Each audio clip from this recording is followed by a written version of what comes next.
자, 안녕하세요. 종합소득세 신고를 계속해서 말씀을 드리고 있는데 지금 단순경비율로 신고하는 방법하고요. 사업자분들, 그 다음에 간편장부로 신고하는 방법에 대해서 말씀을 드렸고요. 오늘은 근로소득만 있으신 분들, 그러니까 직장인분들이 종합소득세 신고를 해야 되는 경우들이 있어요.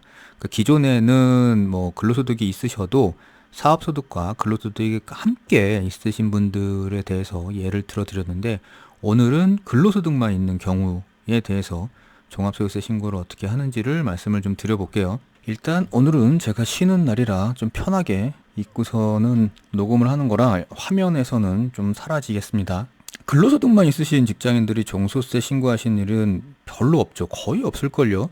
근데 이제 특수한 경우들이 있어요. 여기에서 보시는 것처럼 그러니까 중간에 이직을 하신 경우, 근데 뭐 이직이야 뭐 되게 빈번한 일이지만 요런 경우에 종합소득세 신고를 하는 경우가 있습니다. 그 다음에 이중근로소득이 있는 경우, 이중근로소득이라는 건 이직이 아니라 동시에 2개 이상의 직장을 다니는 경우고요. 그 다음에 이제 퇴직한 경우에도 이렇게 종소세 신고를 하는 경우가 있고, 연말정산에서 공제를 못 받으신 분들, 깜빡하고 놓치신 분들이 종합소득세 신고 때 요거를 추가해가지고 신고를 하시는 경우들이 있죠. 근데 이직을 했다고 모든 경우가 다 종소세 신고를 하는 건 아니고요.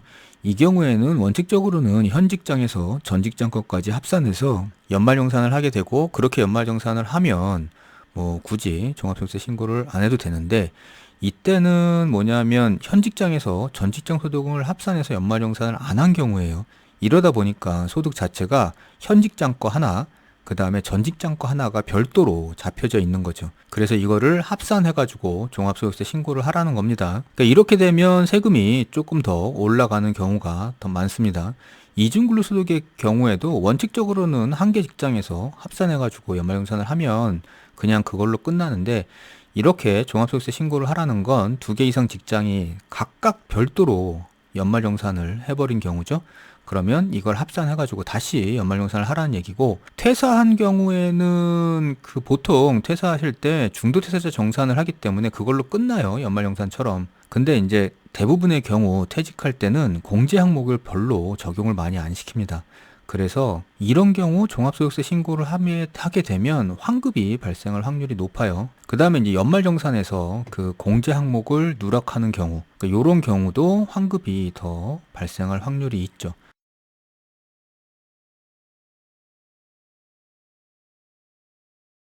자, 근로소득만 있는 경우 종합소득세 신고는 이런 식으로 해요. 지금 홈택스에 들어와 있고요.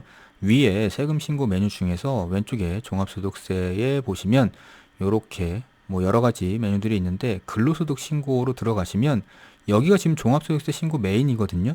이 메인에 근로소득 신고 탭에 정기 신고로 들어가시면 됩니다. 그러면 이렇게 친절하게 안내를 하고 있어요. 그러니까 근로소득만 있는 경우가 여기서 신고를 해야 되고, 근로소득 외에 다른 소득이 있는 경우에는 일반 신고나 아니면 단순경비를 신고로 가세요. 이런 거니까 만약에 사업소득이나 다른 종합소득세 신고 대상 소득이 별도로 또 있다 그러면 여기가 아니라 일반 신고로 가셔야 됩니다. 자, 그러면 첫 화면이 이렇게 돼 있고요. 여기서는 지금 가장 먼저 주민등록번호의 조회부터 하게 되겠죠? 그 밑에 안내말도 조금 읽어보세요. 자, 그러고 나서 여기 왼쪽에 보시면 연말정산 불러오기가 있어요. 그래서 연말정산 불러오기를 눌러서 여기를 불러오면 팝업 창이 이렇게 하나 떠요.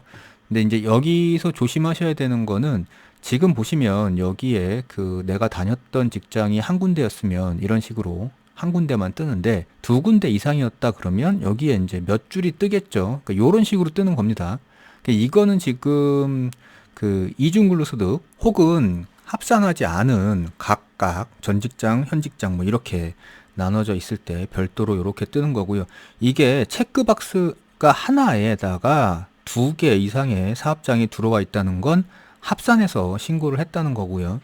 그 다음에 여기서 주의하셔야 되는 건 급여 선택이 있고 공제 선택이 있거든요.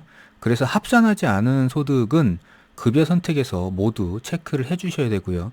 그 다음에 공제 선택은 골라서 하나만 선택해 주시면 돼요. 이거는 뭐냐면 그 인적공제나 뭐 이런 다른 소득공제나 이런 항목들을 여기서 신고했던 거를 일단은 불러오는 기능이니까 이거를 2개를 다 체크를 하는 게 아닙니다. 하나만 체크하셔가지고 적용을 하셔야 돼요. 어떤 걸 선택하는 거냐 하면 연말정산에서 가장 잘 됐다고 생각하는 거를 선택하시면 돼요. 그리고 뭐 그렇게 부담 가지실 건 없는 게 어차피 뒤에서 다 공제 항목들을 일일이 새로 다 체크를 할 겁니다. 그리고 나와서 휴대전화나 전화번호 입력을 하시면 되고요. 그 다음에 세대주 여부 체크하시고 그 다음에 저장 후 다음 이동으로 넘어갈게요. 그러면 이제 근로소득 신고서를 입력하게 되는데요. 여기서 좀 전에 봤던 이 직장마다 입력돼 있던 근로소득이 여기에 지금 들어와 있어요. 그리고 근로소득 금액까지 자동으로 계산을 해주죠. 그러니까 여기에 들어와 있는 게 대부분 다 맞고요. 여기가 만약에 문제가 있다 그러면 입력 수정하기로 들어가셔가지고 이런 식으로 수정을 하거나 아니면 새로 입력을 하셔가지고 여기에 추가하시면 됩니다. 그 다음에 기존에 있던 게 잘못됐다 그러면 선택 내용 수정으로 수정을 하시면 되고요. 그리고 이제 적용하기를 나오시면 공제예요, 이제부터는. 그래서 제일 먼저 들어가는 건 인적공제고요. 인적공제 같은 경우에는 여기 입력 수정하기를 들어가셔가지고 이런 식으로 입력을 하는 겁니다. 위에서 이렇게 입력을 하고 여기에 70세 이상이냐, 부녀자, 한부모 가족, 장애인 등을 체크하신 다음에 등록하기를 하면 여기에 이렇게 리스트가 떠요. 그 다음에 이거를 작년치에서 불러왔다 이러면 선택 내용 수정으로 하셔가지고 수정사항이 있는 경우 여기서 조정을 해 주셔야 됩니다. 그렇게 나오시면 여기 인적공제 명세에 등록이 될 거고요. 그 다음에는 다른 기타 및 특별공제 명세인데요. 여기서는 지금 국민연금보험료는 일단 입력이 돼 있을 거고, 그 다음에 뭐 요런 건강보험료나 아니면 주택임차차입금 원리금 상한액 같은 경우에는 여기 계산하기 메뉴로 들어가셔가지고 여기서 입력을 하고 나오시는 거예요. 그래서 예를 들어서 이런 보험료다 그러면 팝업창으로 들어가셔가지고요. 그 다음에 여기 지금 월수를, 근무월수죠.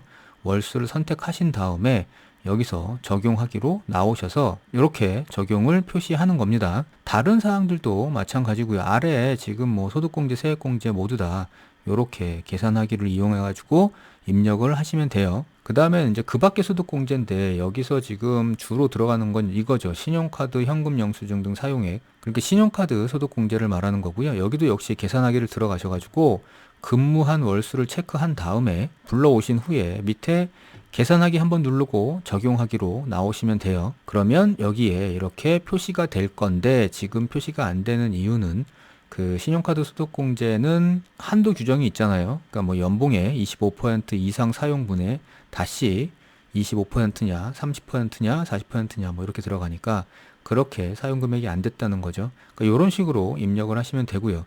그렇게 하면은 밑에 과세표준하고 산출세까지는 나오게 되는 거고, 이제부터는 세액 감면 또는 세액 공제에 대해서 입력하는 란이 나오죠. 세액 감면은 뭐 근로소득자가 여기에 뭐 해당되는 게 별로 없을 것 같은데, 여기 조특법 30조 요거 이제 중소기업 취업자 세액 감면이거든요.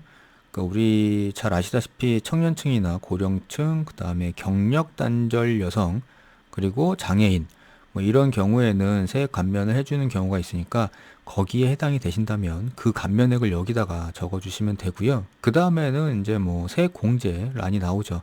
세액 공제란은 익히 잘 아시다시피 뭐 이런 것들이 있어요. 연금계좌나 보험료, 의료비, 교육비 뭐 이런 것들이 있으니까 이런 것들 역시 여기 계산하기를 들어가셔가지고 이런 식으로 입력을 해주시면 돼요. 계산하기 하고 적용하기 하고.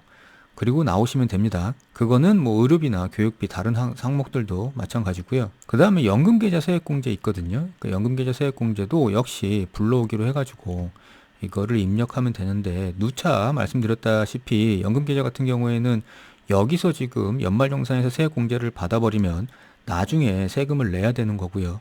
여기서 세액공제를 받지 않으면 나중에 세금을 내지 않거든요. 따라서 이게 연금계좌를 제외하더라도 나머지 공제들로만으로도 세금이 없다 그러면 굳이 여기서 연금계좌 세액공제를 받으실 필요가 없어요. 그렇기 때문에 연금계좌 세액공제 화면은 다른 것들을 다 하시고 그리고 나서 가장 마지막에 그래도 세금이 남는다면 여기서 입력을 하시는 게 좋습니다. 그 다음에 이제 또 하나 알아두셔야 되는 게 여기 표준세액공제죠. 여기 도움말을 들어가 보시면 이렇게 나와 있어요. 그래서 특별소득공제, 특별세액공제, 월세세액공제를 합쳐가지고 그 금액이 13만 원이 안 되면 그냥 표준세액공제 13만 원을 여기서 받으시면 됩니다. 그래서 여기 표준세액공제 여기다가 13만 원을 받으시면 되고요. 만약에 여기 특별소득공제, 특별세액공제, 월세세액공제를 합쳤는데 이 표준세액공제 13만원보다 많다 그러면 표준세액공제는 0으로 하고 나머지 세액공제를 받으시면 되고요. 근데 사실 이게 그 시스템 상으로 그냥 다른 세액공제를 입력하고 넘어가다 보면 이런 메시지가 뜨는 게 있어요. 그러니까 다른 특별소득공제나 특별세액공제 등이 표준세액공제를 받는 것보다 적기 때문에 납세자 입장에서는 표준세액공제를 받는 게 유리합니다. 요런 안내창이 뜨는 거죠. 그래서 맞다 그러시면 확인을 누르셔가지고 반영을 하시면 됩니다. 자, 이제 세액공제까지 이렇게 하시면 다 끝난 거예요. 그래서 밑으로 내려오시면 이렇게 납부세액이 나오는데 결정세액이 나오죠. 그 다음에 기존의 원천징수 영수증상에서 결정세액이 나올 거고요. 그 다음에 차감 납부할 세액이 나오는데 근데 연말정산을 했을 때 세금하고 차이가 없는데 여기에 지금 전자신고세액공제 10,000원만 환급을 받기 위해서 이렇게 신고를 하시면 안 돼요. 그러니까 요런 게 좀 정상적이죠. 그러니까 지금 합산해가지고 새로 결정세액을 나왔더니 483만원 정도가 나왔고요. 그 다음에 기존에 연말정산 했을 때 결정세액은 499만원 정도가 돼가지고 이렇게 차감 납부할 세액이 생깁니다.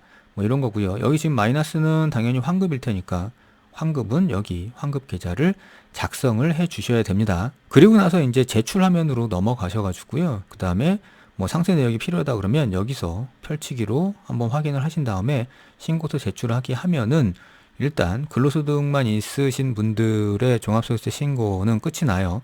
그리고 나서 이제 접수증 확인하시고 접수 결과가 정상인 것도 확인을 하셔야 되겠죠. 그리고 필요하시면 여기서 납부하기를 하시면 되고요. 자, 마지막으로 하나 위에 그 신고 내역 조회에서 지금 신고한 거를 조회를 하셔가지고요. 지방소득세도 신고를 꼭 하셔야 돼요. 그러니까 오른쪽 밑에 보면 여기 지방소득세 신고 이동 버튼이 있으니까 일로 이동을 하셔가지고 지방소득세도 꼭 신고 납부를 함께 해주셔야 됩니다.